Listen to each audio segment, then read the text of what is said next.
Ika-48 Kabanata. Ang Zion ang bayan ng Diyos. Dakila ang Panginoon na ating Diyos, at karapat-dapat na papurihan sa kanyang bayan, ang kanyang banal na bundok.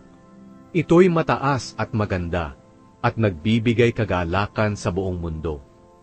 Ang banal na bundok ng Zion ay ang bayan ng makapangyarihang hari.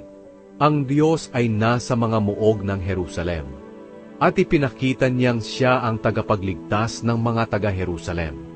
Nagtipon-tipon ang mga hari upang sumalakay sa Jerusalem. Ngunit noong nakita ng mga hari ang bayan, nagulat, natakot at nagsitakas sila. Dahil sa takot, nanginig sila gaya ng babaeng nanganganak na namimilipit sa sakit. Winasak sila ng Diyos tulad ng mga barkong panglayag na sinisira ng hanging amihan. Noon nabalitaan natin ang ginawa ng ating Diyos. Pero ngayon, tayo mismo ang nakakita sa ginawa niya sa kanyang bayan. Siya ang Panginoon ng hukbo ng kalangitan, at patatatagin niya ang kanyang bayan magpakailanman. Sa loob ng inyong templo, O Diyos, iniisip namin ang pag-ibig niyong matapat.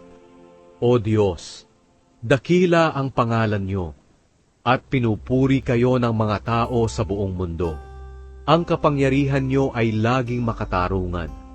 Nagagalak ang mga mamamayan ng Zion at ng mga bayan ng Huda dahil sa inyong makatarungang paghatol. Mga mamamayan ng Diyos, libutin ninyo ang Zion at bilangin ninyo ang mga tore nito. Tingnan ninyong mabuti ang mga pader at ang mga tanggulan ng bayan na ito, upang masabi ninyo sa susunod na salinlahi, siya ang Diyos natin magpakailanman. Siya ang gagabay sa atin habang buhay.